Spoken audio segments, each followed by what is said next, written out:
Oh, hello. Welcome. I mean, it's not cyberpunk, but shit, man.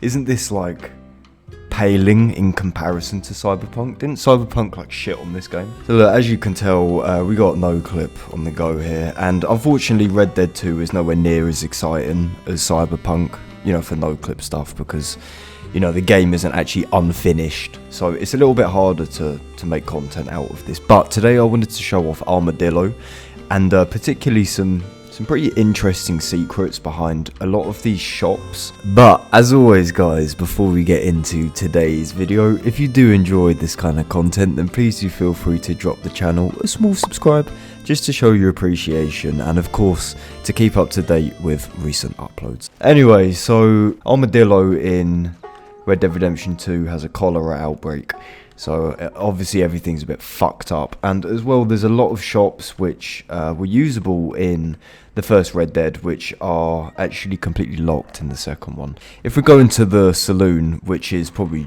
the most depressing part of this town, I mean, look at the state of it. This place is popping off in the first one. You were given a room up here which was sort of like your temporary safe house. It's one of the first little places which you got to call your own. So again, it's very hard to get this right, but we can clip behind and see that there is some resemblance of a room. And look, it even kind of animates the other side of the door as if you're trying to exit the room. What the fuck, where are we? Next up is the bank. Again, bank completely usable in the first game, and in the second game it's locked off, but you can see inside and there's, you know, like a little bit of an interior on the go. So this is the entrance, and look, this place is finished, you know, this is like a real copied and pasted job.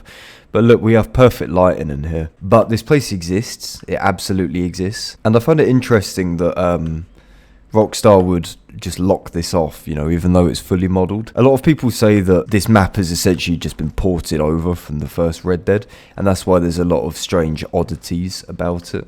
I think one of these shops here, if I can try and get in without the game exploding, yeah, like this one, for example, as you can tell, actually has models. You know, it has like a shelf, it has a counter, and what looks to be a shop, but again, completely untextured. Now, one thing which I find interesting as well is obviously this little church which is right at the top of the town, and if you were to pop in here, you can see that there is actually an interior, you know, very similar to the doctor's office, which we was just in, where we have models which aren't textured, but we have things like a piano, we have a bookcase, we have little pews, and we have what looks to be some kind of projector as well.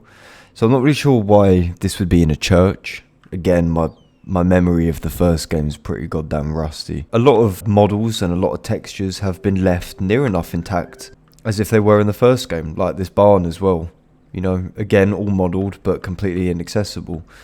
And it goes for pretty much all of these places. Maybe more was planned for the original Red Dead map, and maybe even it was supposed to be some kind of DLC, you know, as in like a full remaster.